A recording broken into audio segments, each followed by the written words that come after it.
വിഷ്ണു ശാലിനിയുടെ ഇന്നത്തെ എപ്പിസോഡിൽ അർജുൻ പ്രീതി എവിടെയെന്ന് ചോദിക്കുമ്പോൾ ആ മറവിൽ നിന്നും പ്രീതിയുടെ കരച്ചിൽ സത്യഭാമ കേൾക്കുന്നുണ്ട്. തുടർന്ന് കുഞ്ഞിൻ്റെ കരച്ചിലാണ് അവരെല്ലാവരും കേൾക്കുന്നത്. അന്നേരം പ്രീതി പ്രസവിച്ച് കഴിഞ്ഞിരുന്നു. അന്നേരം അർജുന് വിഷ്ണു ഇങ്ങനെ വിളിക്കുന്നുണ്ട്, അർജുനെ നോക്കി. തുടർന്ന് സത്യഭാമയും പൊന്നിയും കൂടി ആ മറച്ചു കെട്ടിയിരിക്കുന്ന അതിനകത്തേക്ക് ചെല്ലുകയാണ്. തുടർന്ന് ശാരദാമ്മ അപ്പോഴേക്കും കുഞ്ഞിനെ എടുത്ത് ശാലിനിയുടെ കൈകളിലേക്ക് കൊടുക്കുന്നുണ്ട്. തുടർന്ന് സത്യഭാമയെ കാണുമ്പോൾ പെൺകുഞ്ഞാണ് സത്യാമ്മയെന്ന് ശാലിനി ഇങ്ങനെ പറയുകയാണ്. അന്നേരം സത്യഭാമയ്ക്ക് സന്തോഷമൊക്കെ വരുന്നുണ്ട്. പക്ഷേ അന്നേരവും സത്യഭാമയുടെ ശ്രദ്ധ മുഴുവൻ പ്രീതിയിലാണ്. ബോധമില്ലാതെ അങ്ങ് മയക്കത്തിലെന്ന പോലെ പ്രീതി കിടക്കുകയാണ്. തുടർന്ന് എൻ്റെ മോള് പ്രീതി എന്ന് ശാരദാമ്മയെന്ന് ഇങ്ങനെ സത്യഭാമ വിളിക്കുന്നുണ്ട്. തുടർന്ന് ഹോസ്പിറ്റലിൽ എത്തിച്ചിരുന്നെങ്കിലും അമ്മയും കുഞ്ഞിനെയും ഒരുപോലെ രക്ഷിക്കാൻ പറ്റില്ലായിരുന്നു. പ്രീതിയുടെ കുഞ്ഞ് തല തിരിഞ്ഞാണ് കിടന്നിരുന്നത് എന്നിങ്ങനെ ശാരദാമ്മ പറയുന്നുണ്ട്. പക്ഷേ പ്രീതി അങ്ങ് മയക്കത്തിലോ ബോധമില്ലാതെയോ കിടക്കുകയാണ്. എന്ത് സംഭവിച്ചു എന്ന് ആർക്കും അറിയുന്നില്ല. തുടർന്ന് പ്രീതി മോളെന്നും പറഞ്ഞ് സത്യഭാമ ചെന്ന് കുലുക്കിയൊക്കെ പ്രീതി വിളിക്കുകയാണ്. ശാരദാമ്മയും ശാലിനിയും ഒക്കെ ഒരുപോലെ ടെൻഷനിലാണ്. തുടർന്ന് സത്യഭാമ പ്രീതിയുടെ തലയെടുത്ത് തൻ്റെ മടിയിലേക്ക് വച്ചിട്ടങ്ങ് സങ്കടപ്പെട്ട് കരയുകയാണ്. ഈ അമ്മയ്ക്ക് തിരുത്താനായിട്ട് മോളൊരവസരം തന്നില്ലല്ലോ, വെറുപ്പ് കൊണ്ടൊന്നുമല്ല, നിന്നോടുള്ള സ്നേഹം കൊണ്ടാണ് അമ്മ എങ്ങനെയൊക്കെ പെരുമാറിയത് എന്ന് പറയാനുള്ള അവസരം ഒന്നും നീ തന്നില്ലല്ലോ എന്നും പറഞ്ഞ് സത്യഭാമ അങ്ങ് വാവിട്ട് നിലവിളിച്ച് കരയുകയാണ്. ഇതേസമയം വിഷ്ണുവും അർജുനും ഒക്കെ അവിടേക്ക് ഓടിയെത്തുന്നുണ്ട്. കുഞ്ഞിൻ്റെ കരച്ചിൽ കാണുമ്പോഴും കുഞ്ഞിനെ കാണുമ്പോൾ വിഷ്ണുവിനും അർജുനും സന്തോഷമാകുകയാണ്. പക്ഷേ അതേപോലെ ആ പ്രീതിയുടെ അവസ്ഥ കാണുമ്പോൾ പ്രീതി മരിച്ചു എന്ന് തന്നെയാണ് എല്ലാവരും അങ്ങ് വിശ്വസിക്കുന്നത്. തുടർന്ന് വിഷ്ണു അങ്ങ് കണ്ണുപൊത്തി കരയുകയാണ്. അർജുനും അതേ അവസ്ഥയിൽ നിശ്ചലമായിട്ടങ്ങ് നിൽക്കുകയാണ്. തുടർന്ന് ശാരദാമ്മ അങ്ങ് പ്രാർത്ഥിക്കുന്നുണ്ട്, എൻ്റെ ഈ കൈകളിൽ ദേവി നീ ഉണ്ടാകും എന്ന് ഞാൻ പ്രതീക്ഷിച്ചാണ് ഇതൊക്കെ ചെയ്തത്. പക്ഷേ എന്നെ കൊണ്ട് കൂട്ടിയാൽ കൂടില്ല എന്ന് ഞാൻ പറഞ്ഞെങ്കിലും നീ എൻ്റെ കൂടെ ഉണ്ടായില്ലല്ലോ. നിത്യവും ഞാൻ വിളക്ക് വെച്ച് നിനക്ക് വേണ്ടി പ്രാർത്ഥിക്കുന്നതല്ലേ എന്നിങ്ങനെ കരഞ്ഞ് ശാരദാമ്മ പറഞ്ഞ ശേഷം താലി ഇങ്ങനെ കയ്യിലേക്ക് എടുക്കുന്നുണ്ട് ശാരദാമ്മയുടെ കഴുത്തിൽ. എന്നിട്ട് പറയുന്നുണ്ട്, ശാരദയുടെ കഴുത്തിലെ താലിക്ക് സത്യമുണ്ടെങ്കിൽ എൻ്റെ ഈ കുഞ്ഞിൻ്റെ ജീവൻ നീ വിട്ടുകളയല്ലേ എന്നും പറഞ്ഞങ്ങ് ശാരദാമ്മ പ്രാർത്ഥിക്കുകയാണ്. ഇതേസമയം കുഞ്ഞങ്ങ് ഉച്ചത്തിൽ നിലവിളിക്കുന്നുണ്ട്. ശാലിനിയുടെ കയ്യിലാണ് കുഞ്ഞിരിക്കുന്നത്. തുടർന്ന് കുഞ്ഞിൻ്റെ കാല് ഇങ്ങനെ ആട്ടുന്നതായിട്ട് കാണിക്കുന്നുണ്ട്. തുടർന്ന് അമ്പലത്തിൽ ശ്രീകോവിലിരിക്കുന്ന ദേവിയുടെ രൂപമൊക്കെ കാണിക്കുന്നുണ്ട്. ഈ സമയത്ത് തന്നെ പ്രീതി പെട്ടെന്ന് കണ്ണു തുറക്കുകയാണ്. അത് സത്യഭാമ കാണുന്നുണ്ട്. പ്രീതി ഇങ്ങനെ കണ്ണു തുറന്ന് കുഞ്ഞിൻ്റെ നിലവിളി ശബ്ദം, ആ കരച്ചിൽ ശബ്ദം അങ്ങ് ശ്രദ്ധിക്കുകയാണ്. തുടർന്ന് മോളെ മോളെ എന്ന് സത്യഭാമ ഇങ്ങനെ തട്ടി വിളിക്കുമ്പോൾ എല്ലാവരുടെയും ശ്രദ്ധ പ്രീതിയിലേക്ക് തിരിയുകയാണ്. തുടർന്ന് പ്രീതി മരിച്ചിട്ടില്ല എന്ന് എല്ലാവർക്കും വിശ്വാസമാവുകയും സന്തോഷമാവുകയും ഒക്കെ ചെയ്യുകയാണ്. തുടർന്ന് പ്രീതി അമ്മയെന്ന് വിളിക്കുമ്പോൾ മോളെന്നും പറഞ്ഞ് അതുവരെ സങ്കടപ്പെട്ട് കരഞ്ഞിരുന്ന സത്യഭാമ സന്തോഷത്തോടു കൂടി വീണ്ടും അങ്ങ് കരയുകയാണ്. എന്നിട്ട് പ്രീതിയുടെ നെറ്റിയിൽ ഉമ്മയൊക്കെ കൊടുക്കുന്നുണ്ട്. തുടർന്ന് ഇത് കാണുമ്പോൾ എല്ലാവർക്കും സന്തോഷമാണ്. അതുവരെ കണ്ണുപൊത്തി കരഞ്ഞിരുന്ന വിഷ്ണുവും അങ്ങ് സന്തോഷവാനാകുകയാണ്. തുടർന്ന് പ്രീതിന്ന് അർജുനും സ്നേഹത്തോടു കൂടി വിളിക്കുന്നുണ്ട്. ഇതേസമയം ശാരദാമ്മ പറയുന്നുണ്ട്, ഇനിയൊന്നും പേടിക്കാനില്ല, പ്രസവത്തിൻ്റെ മോഹാലസ്യമായിരുന്നു എന്ന്. അതേസമയം ബോധം വീഴുകയും അങ്ങ് മയക്കത്തിലേക്ക് വീഴുകയും ഒക്കെ ചെയ്യുകയാണ് പ്രീതി. തുടർന്ന് ശാലിനി കുഞ്ഞിനെ അർജുൻ്റെ കയ്യിലേക്ക് കൊടുക്കുകയാണ്. അർജുൻ അതിനെ മുത്തം വയ്ക്കുകയും ഒക്കെ ചെയ്യുന്നുണ്ട്. തുടർന്ന് കാണിക്കുന്നത് എല്ലാവരും ആഗ്രഹിച്ച ഒരു അടിപൊളി സീൻ തന്നെയാണ്. ഇതേസമയം പ്രീതിയെ പിന്നെ കരഞ്ഞൊക്കെ ബഹളം വെച്ചിട്ടുണ്ടെന്ന് സത്യഭാമ പെട്ടെന്ന് പ്രീതി ആ തറയിലേക്ക് തന്നെ തല അങ്ങ് മാറ്റി വെച്ച് കിടത്തുകയാണ്. തുടർന്ന് സത്യഭാമയുടെ മുഖം അങ്ങ് ദേഷ്യപ്പെടുകയാണ്. ദേഷ്യമുള്ളൊരു ഭാവം വരികയാണ്. എന്നിട്ട് ആ ഒരു ദേഷ്യത്തോടു കൂടി ഭാമ എഴുന്നേറ്റ ശേഷം ശാലിനിയുടെ അടുത്തേക്ക് വരികയാണ്. എന്നിട്ട് പരിഹസിച്ച് അതേ ഒരു അഹങ്കാര സംസാരത്തിൽ ഭാമ ചോദിക്കുകയാണ്, ഏതെങ്കിലും ഒരു 5 സ്റ്റാർ ഹോസ്പിറ്റലിൽ AC ലേബർ റൂമിൽ ഒക്കെ കിടന്ന് പ്രസവിക്കേണ്ടിരുന്ന ഈ സത്യഭാമയുടെ മകൾ ഇപ്പോൾ പ്രസവിച്ചതോ ഈ പഴന്തുണിയൊക്കെ കൊണ്ട് മൂടിക്കെട്ടിയ ഒരു തുറസായ സ്ഥലത്ത്, അതിനൊക്കെ കാരണക്കാരി ആരാണെന്ന് ചോദിക്കുന്നുണ്ട്. അന്നേരം ശാലിനിയൊക്കെ വിചാരിക്കുന്നുണ്ട് ശാലിനിക്ക് നേരെയാണ് പഴി വരുന്നത് എന്നുള്ള ഉദ്ദേശത്തിൽ സത്യാമ്മയെ ഞാൻ എന്നും പറഞ്ഞ് നിൽക്കുമ്പോൾ അതിനൊക്കെ ഒരാളേ ഉള്ളൂ കാരണക്കാരി. അതെല്ലാവർക്കും, നിങ്ങൾക്ക് എല്ലാവർക്കും അറിയാം, ഞാൻ പ്രത്യേകിച്ച് പറയേണ്ട കാര്യമില്ലല്ലോ എന്ന് പറയുമ്പോൾ എല്ലാവരും അങ്ങ് സത്യഭാമയിലേക്ക് ശ്രദ്ധിക്കുകയാണ്. തുടർന്ന് ഭാമ പെട്ടെന്ന് ഭാവം മാറുകയാണ്. അതിനൊക്കെ കാരണക്കാരി ഈ ഞാൻ തന്നെയാണ്, എൻ്റെ ഒരു അഹങ്കാരം മാത്രമാണ് ഇതിനെല്ലാത്തിനും കാരണം എന്ന് പറയുമ്പോൾ എല്ലാവരും അങ്ങ് അന്തം വിടുകയാണ്. തുടർന്ന് ശാലിനി അംഗീകരിക്കുകയാണ് സത്യഭാമ. എല്ലാവരും എന്നോട് പറഞ്ഞിരുന്നു നീ നന്മയുള്ള കുട്ടിയാണെന്ന്, പക്ഷേ എൻ്റെ ഒരു അഹങ്കാരം കാരണം നിൻ്റെ ഉള്ളിലെ നന്മ തിരിച്ചറിയാനായിട്ട് എനിക്ക് സാധിച്ചില്ല. രാഘവേട്ടനും എൻ്റെ മക്കളും മരുമക്കളും എന്തിന് ഈ വേലക്കാരത്തി പോലും നിൻ്റെ നന്മ തിരിച്ചറിഞ്ഞു, പക്ഷേ എനിക്കതിന് സാധിച്ചില്ല. നാട് മുഴുവൻ അടക്കി ഭരിക്കുമ്പോൾ എൻ്റെ അഹങ്കാരം കാരണം പറയണം, ഞാനുള്ളിടത്താണ് സത്യം, ഞാൻ പറയുന്നതാണ് അവസാന വാക്ക് എന്നൊക്കെ ഞാനങ്ങ് അഹങ്കരിച്ച് നടന്നു. പക്ഷെ ഞാൻ തന്നെയാണ് ഇതിനൊക്കെ കാരണക്കാരി. എൻ്റെ മകൾക്ക് വേണ്ടി ഞാൻ ചെയ്യേണ്ടിയിരുന്ന യുദ്ധങ്ങളാണ് നീ മുൾമുനയിലൊക്കെ നിന്ന് നയിച്ചതും ചെയ്തതും ഒക്കെ. അതിൻ്റെ വിജയത്തിളക്കമാണ് ദേ ഇളം പൈതൽ എന്ന് പറഞ്ഞ് ആ കുഞ്ഞിനെ ചൂണ്ടി കാണിക്കുന്നുണ്ട്. അന്നേരം സത്യഭാമയുടെ കണ്ണൊക്കെ നിറയുന്നുണ്ട്, കണ്ണീരൊക്കെ വീഴുകയാണ്. എന്നിട്ട് പറയുന്നുണ്ട്, ആരുടെയും മുമ്പിൽ മാപ്പ് ചോദിച്ചെന്നും എനിക്ക് ശീലമില്ല. എൻ്റെ അവസാനം വരെയും ഞാൻ അങ്ങനെ തന്നെ ആയിരിക്കും എന്ന് തന്നെയാണ് ഞാൻ ഇതുവരെയും കരുതിയിരുന്നത്.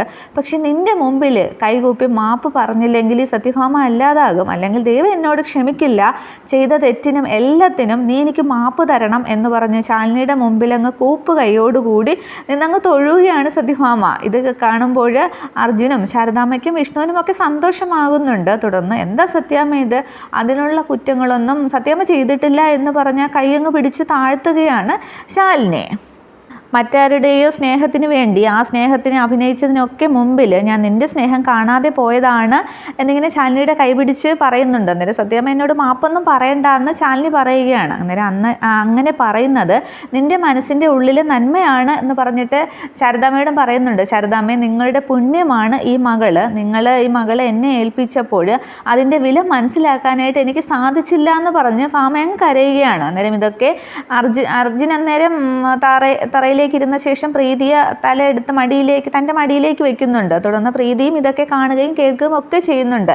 അന്നേരം വിഷ്ണുവും ശാരദാമ്മയും ഒക്കെ ഇങ്ങ് സന്തോഷത്തോടെ നിൽക്കുകയാണ്. ഈ ഭാമ ശാലിനി അംഗീകരിച്ചത് കണ്ടിട്ടും ഭാമയുടെ മനംമാറ്റവും ഒക്കെ കണ്ടിട്ട് പൊന്നു വരെ സന്തോഷവതിയായിട്ടിരിക്കുകയാണ്.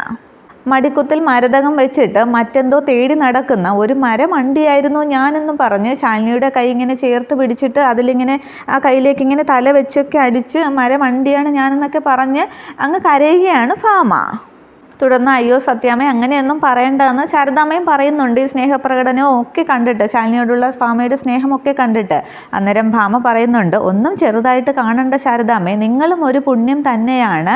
നിങ്ങളുടെ മകൾക്ക് ഞാൻ മനസ്സമാധാനത്തോടു കൂടിയുള്ള ഒരു ജീവിതം ഇന്നേ വരെ കൊടുത്തിട്ടില്ല. പക്ഷേ പകരം നിങ്ങൾ എന്താണ് ചെയ്തത്, എൻ്റെ മകൾക്ക് എൻ്റെ സ്ഥാനത്ത് നിന്ന് ഒരു ജീവനും ഒരു പുതുജീവനും കൊടുത്തു എന്ന് പറഞ്ഞിട്ട് ശാരദാമ്മയെ അങ്ങ് തൊഴുകയാണ് സത്യഭാമ.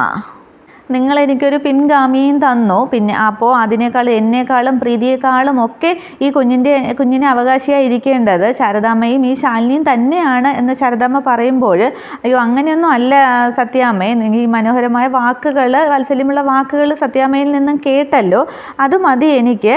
പിന്നെ നാളെ സത്യാമ്മയുടെ വീട്ടുമുറ്റത്ത് വിധി തീർപ്പിനും വാക്കുതർക്കങ്ങൾക്കും ഒക്കെ ആയിട്ട് അവസാന വാക്കിന് വേണ്ടി കാത്തു നിൽക്കുമ്പോൾ ആ വാക്ക് പറയേണ്ടത് ദേ ഇവൾ തന്നെയാണ് എന്ന് പറഞ്ഞ് കുഞ്ഞിനെ എടുത്ത് ശാരദാമ്മ ഇങ്ങനെ താലോലിക്കുന്നുണ്ട്. അതുകൊണ്ട് ആ സന്തോഷമാവുകയാണ് സത്യഭാമയ്ക്കും വിഷ്ണുവിനും ശാലിനിക്കും അർജുനും പ്രീതിക്കും ഒക്കെ. തുടർന്ന് ഭാമ പറയുന്നുണ്ട്, അയ്യോ ഒരു കാര്യം ഞാൻ മറന്നുപോയി, വീട്ടിലൊരാൾ ഇവിടുത്തെ വിശേഷങ്ങളൊക്കെ അറിയാനായിട്ട്, ഹോസ്പിറ്റലിലെ കാര്യങ്ങളും ഒക്കെ അറിയാനായിട്ട് കാത്തിരിക്കുകയാണ്, ഞാനൊന്ന് വിളിച്ചിട്ട് വരാമെന്നും പറഞ്ഞ് പൊന്നിയുടെ കയ്യിൽ നിന്നും ഫോൺ വാങ്ങിച്ചിട്ട് രാഘവൻ നായരെ വിളിക്കാനായിട്ട് റേഞ്ചുള്ള സ്ഥലത്തേക്ക് ഭാമ പോവുകയാണ്. തുടർന്ന് വിഷ്ണുവും ഭാമയുടെ പുറകെ പോവുകയാണ്. അന്നേരം കുറച്ചങ്ങോട്ട് കടവിൻ്റെ അടുത്തേക്ക് എത്തുമ്പോൾ റേഞ്ച് കിട്ടുന്നുണ്ട്. അതേസമയം ആകെ ടെൻഷൻ അടിച്ച് രാഘവൻ നായർ പിള്ളയോട് പറഞ്ഞുകൊണ്ടിരിക്കുകയാണ്, ഭാമ ഇതുവരെ വിളിച്ചില്ലല്ലോ എന്ന്. ആ സമയത്ത് തന്നെ രാഘവൻ നായരെ ഭാമ വിളിക്കുകയാണ്. അന്നേരം രാഘവേട്ട പ്രീതിക്ക് കുഞ്ഞ് പിറന്നു എന്ന് പറയുമ്പോഴാണോ എന്നും പറഞ്ഞ് രാഘവൻ നായർക്ക് അതേ സന്തോഷമാവുകയാണ്. തുടർന്ന് ആൺകുഞ്ഞോ പെൺകുഞ്ഞോ എന്ന് ചോദിക്കുമ്പോൾ പെൺകുഞ്ഞെന്ന് പറയുന്നുണ്ട്. അന്നേരം എനിക്കൊന്ന് കാണാനായിട്ട് എന്ന് രാഘവൻ നായർ ചോദിക്കുമ്പോൾ, ഞങ്ങൾ അങ്ങോട്ട് തന്നെയാണ് വരുന്നത്, നമ്മുടെ കൂടെ ശാരദാമ്മയും ഉണ്ട് എന്നൊക്കെ അങ്ങ് സന്തോഷത്തോടു കൂടി ഭാമ പറയുകയാണ്. അന്നേരം എങ്കിൽ ശരി വന്നാട്ടെ എന്ന് പറയുന്നുണ്ട്. അന്നേരം വലിയൊരു കഥയുണ്ട്, ഞാനതൊക്കെ വന്നിട്ട് പറഞ്ഞു തരാമെന്നും പറഞ്ഞ് ഭാമ ഫോൺ വയ്ക്കുകയാണ്.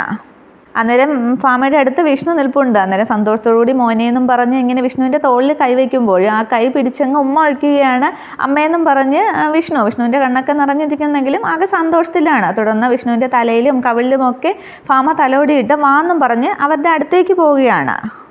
തുടർന്ന് പിള്ളയോട് രാഘവൻ നായർ പറയുന്നുണ്ട്, എൻ്റെ കൊച്ചുമോൾ ആദ്യമായിട്ട് വീട്ടിലേക്ക് വരുമ്പോൾ ഈ വീട് മൊത്തം അലങ്കരിക്കണം, നല്ലൊരു സ്വീകരണം തന്നെ കൊടുക്കണം, ആളും മാരവും ഒക്കെ വേണം, പൊന്നും പൂവും ഒക്കെ കൊണ്ട് മൂടണം, ആളെത്ര ഇല്ലെങ്കിലും വിഷ്ണുവിൻ്റെ ഭൂതഗണങ്ങളെയോ എല്ലാവരെയും വിളിച്ചോളാനൊക്കെ പറയുകയാണ്. തുടർന്ന് അത് ഞാൻ ഏറ്റവും പറഞ്ഞ് ഒരുക്കങ്ങളൊക്കെ നടത്താനായിട്ട് പിള്ള പോവുകയാണ്. തുടർന്ന് ശാരദാമ്മയുടെ കയ്യിൽ നിന്നും കുഞ്ഞിനെ വാങ്ങിയ ശേഷം അവിടെ എൻ്റെ മുത്തിനെ കാണാനായിട്ട് മുത്തശ്ശൻ അവിടെ കണ്ണു നോക്കി കാത്തിരിക്കുകയാണ് എന്ന് പറഞ്ഞ് അതിനെ താരാട്ട് ഒക്കെ ചെയ്യുന്നുണ്ട് ഭാമ. അന്നേരം ഒരു ബാക്ക്ഗ്രൗണ്ട് മ്യൂസിക്കിൽ ഒരു താരാട്ട് പാട്ടാണ്. എല്ലാവരുടെയും സന്തോഷം നിറഞ്ഞ മുഖമാണ് കാണിക്കുന്നത്. അതൊരു 1-2 മിനിറ്റോളമുണ്ട്. ഇതേസമയം ഭാമയുടെ വീട്ടിൽ കമലനും രമണൻ പിള്ളയും ഒക്കെ ചേർന്ന് അലങ്കരിക്കുകയാണ്. തുടർന്ന് ഗേറ്റിൻ്റെ അവിടേക്ക് വന്ന് ഗേറ്റിൽ പൂമാലയും തോരണവും ഒക്കെ കെട്ടുന്നുണ്ട്. അങ്ങനെ കെട്ടിക്കൊണ്ടിരിക്കുന്ന സമയത്താണ് സുസ്മിത നടന്നു വരുന്നത്. അന്നേരം സുസ്മിത മനസ്സിൽ ചിന്തിക്കുന്നുണ്ട്, ഓട്ടോ പറഞ്ഞു വിട്ടത് നന്നായി, ഞാൻ എന്തുമാത്രം ബുദ്ധിമുട്ട് അനുഭവിക്കുന്നുണ്ടെന്ന് സത്യമായി ഒന്ന് ബോധ്യപ്പെടുത്തണം ഭാമാൻ്റിയെ, എന്നിട്ട് കുറച്ച് ദുഃഖഭാവം കൂടി മുഖത്തേക്ക് വാരി വിതറിക്കളയാം എന്ന് പറഞ്ഞ് ഇങ്ങനെ ഗേറ്റിനടുത്തേക്ക് ശ്രദ്ധിക്കുമ്പോഴാണ് അവരവിടെ അലങ്കരിക്കുന്നതൊക്കെ കാണുന്നത്. ഇവിടെ എന്തോ വിശേഷമുണ്ടല്ലോ, നോക്കിക്കളയാമെന്നും പറഞ്ഞ് സുസ്മിതയും നടന്നു വരികയാണ്. തുടർന്ന് കമലിനോട് പിള്ളയോടും വന്നിട്ട് ഇവിടെ എന്താ വിശേഷമെന്ന് ചോദിക്കുന്നുണ്ട്. അന്നേരം കമലിന് സുസ്മിതയെ കണ്ടിട്ട് ആകെ ദേഷ്യമാണ്. നീ പോയത് മുതൽ ഇവിടെ എന്നും വിശേഷം തന്നെയാണ് എന്ന് പറയുകയാണ്. അന്നേരം നീ എന്നോ, ഞാൻ ആരാണെന്ന് നിനക്കറിയാമോ എന്നും പറഞ്ഞിട്ട് സുസ്മിത കമലിന് നേരെ കൈ ചൂണ്ടുകയാണ്. അന്നേരം ഇവിടുത്തെ ഡ്രൈവറുടെ ഭാര്യയല്ലേ എന്നും പറഞ്ഞ് കമലും പരിഹസിക്കുകയാണ്. തുടർന്ന് അങ്ങ് വീണ്ടും സുസ്മിത ദേഷ്യപ്പെടാൻ ഒരുങ്ങുമ്പോൾ പിള്ള പറയുന്നുണ്ട്, കുഞ്ഞിന് എന്തെങ്കിലും അറിയണമെന്നുണ്ടെങ്കിൽ അകത്ത് സാറിരിപ്പുണ്ട്, അങ്ങോട്ട് പോയി ചോദിക്കുന്നു. അന്നേരം കമലനെ ഇങ്ങനെ ദേഷ്യത്തോടു കൂടി സുസ്മിത നോക്കിയിട്ട് ഭാമാൻ്റി വന്നോട്ടെ, നിനക്ക് ഞാൻ കാണിച്ചു തരാമെന്നും പറഞ്ഞ് അത്തേക്ക് കയറിപ്പോയാണ്. അന്നേരം ഓന്നും പറഞ്ഞ് തിരിച്ച് അതേപോലെ അങ്ങ് പരിഹസിച്ച് കാണിക്കുകയാണ് കമലനും. തുടർന്ന് പിള്ള ചോദിക്കുന്നുണ്ട്, നീ എന്തിനാ അവളെ ചൊറിയാൻ പോയതെന്ന്. അന്നേരം മനഃപൂർവ്വം തന്നെയാണ്, എൻ്റെ ആശാനെയും ഏട്ടത്തിയമ്മയും കുറച്ചൊന്നുമല്ല അവൾ ബുദ്ധിമുട്ടിച്ചത്, അത് ഓർക്കും തോറും എനിക്കങ്ങോട്ട് ചവിട്ടി കീറാനാണ് തോന്നുന്നത്, കലിപ്പ് തീരണില്ല എന്നും പറഞ്ഞ് ആ കാലൊക്കെ നിലത്തിട്ട് ചവിട്ടുകയാണ് കമലൻ. അന്നേരം അതൊക്കെ പിന്നെ തീർക്കാം, നീ ഇത് ബാക്കി എങ്ങോട്ട് ചെയ്യുമെന്നും പറഞ്ഞ് ഓരോ പൂമാലയായിട്ട് കമലിൻ്റെ കയ്യിൽ രമണൻ പിള്ള കൊടുക്കുന്നുണ്ട്. ആരുടെ 16 അടിയന്തരം ആണോ ആവോ എന്നും പറഞ്ഞ് സുസ്മിത ഇങ്ങനെ വീടൊക്കെ നോക്കിയിട്ട് അങ്ങ് അകത്തേക്കല്ല മുറ്റത്തേക്ക് വരുമ്പോൾ രാഘവൻ നായർ അവിടെ വീൽ ചെയറിലിരിക്കുകയാണ്. അന്നേരം എന്തായാലും അപ്പോൾ ഇയാളല്ല, രാവിലെ തന്നെ മുറ്റത്ത് കുത്തിച്ചാരി വെച്ചിട്ടുണ്ട് എന്ന് പറഞ്ഞിട്ട് രാഘവൻ നായരുടെ അടുത്തേക്ക് ചെന്നിട്ട് അങ്കിൾ ഇവിടെ എന്താ വിശേഷമെന്ന് ചോദിക്കുകയാണ്. അന്നേരം അപ്പോൾ സുസ്മിത നീ അറിഞ്ഞില്ലേ ഇവിടെ ഒരു കുഞ്ഞ് പിറന്നു എന്ന് രാഘവൻ നായർ പറയുകയാണ്. അന്നേരം കുഞ്ഞോ എന്നും പറഞ്ഞ് സുസ്മിത ഇങ്ങനെ അന്തമിട്ട് ഇരിക്കുകയാണ്. അതെ, അർജുൻ്റെയും പ്രീതിയുടെയും കുഞ്ഞ് എന്നിങ്ങനെ പറയുമ്പോൾ സുസ്മിത എങ്ങ് ആകെ ഞെട്ടി നിൽക്കുകയാണ്. സുസ്മിതയ്ക്ക് ആ കാര്യം ഒരു ഓർമ്മ പോലും ഇല്ലായിരുന്നു. ഭാമയുടെ വീട്ടിൽ തിരികെ വീണ്ടും വിഷ്ണുവിന് വേണ്ടി വന്ന് നിൽക്കാനായിരുന്നല്ലോ സുസ്മിതയുടെ ഉദ്ദേശം. ഇനി എന്തായാലും അത് നടക്കാൻ പോകുന്നില്ല. എല്ലാവരും കൂടി തിരികെ ഒന്നിച്ചെത്തുമ്പോൾ സുസ്മിത വീണ്ടും പുറത്താവുക തന്നെ ചെയ്യും. വീണ്ടും രോഹിത്തിൻ്റെ വീട്ടിലേക്ക് പോകാനേ സുസ്മിതയ്ക്ക് കഴിയുള്ളൂ. ഇത്രയുമാണ് നാളത്തെ പുതിയ എപ്പിസോഡ്. Okay, thank you.